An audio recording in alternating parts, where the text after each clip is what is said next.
Buntag mga kapuso! Usa sa mga highlights karong umaabot nga 24th Jansen Tuna Festival mao ang ginaatangan nga Miss General Santos 2022. Unsa nakahang ilang pagpangandam alang sa maong pageant kanang atong sayron kauban ang Pageant Director sa Miss General Santos. Let's welcome Daisy Jane Delate. Hello Daisy and welcome sa At Home with the GMA Regional TV. Hi, welcome. Thank you for featuring us, representative for the Miss General Santos 2022 for this year. Daisy, ang pinakaunang Miss General Santos, matigayon sunod bulan atol sa kasaulugan sa Jansen's Tuna Festival. Kumusta ang inyong pagpangandam kalabot ni ini? For now, it's very ready. Everyone's ready. The candidates are ready. We are just waiting for the go signal for the technicalities from the LGU and for the Tuna Festival. But everyone is ready. If makita lang yun ninyo, no, ang mga candidates, kulang na lang yun, ugma, coronation night na. Ang Jansen's Chamber of Commerce and Industry Incorporated ang maoy moorganisa sa maong kompetisyon ug syempre balita namo himuon ninyong enggrande ang coronation night sa Miss General Santos City.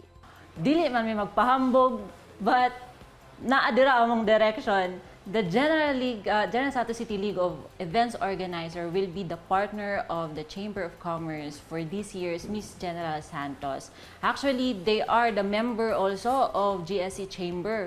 That's why wala mi kurat gyud na if the direction of the Miss Jensen is ang pinakabongga gyud na Miss General Santos for this year, wa jud mi kurat basta ang Gleo ang mohandle. Unsa ba ang konsepto karong tuiga sa Miss General Santos og syempre every pageant aduna kini advokasya. Unsa sa bang advokasya sa Miss General Santos? Well, it started talaga with our own advocacy on inclusivity. Miss General Santos is not just for these specific persons, these specific areas, or these specific categories. Miss General Santos is celebration of all the flavors, all the culture, all the traditions of Jensen as a whole. So our advocacy is inclusivity as to culture, as to beauty, as to standard, na everyone is welcome as long as they are generals at heart. Daisy, unsa ang dapat atangan sa atong mga kapuso viewers sa umaabot nga Miss General Santos? Well, for once, we respect and we celebrate with them as to how they celebrate their own pageants, their own culture, and their own standards. As for our Miss General Santos, ang asahan lang talaga is the Battle of the Season Queens. We will showcase here ang ating mga proudly represented na mga beauties from all culture, from all walk of life, and it's an open competition.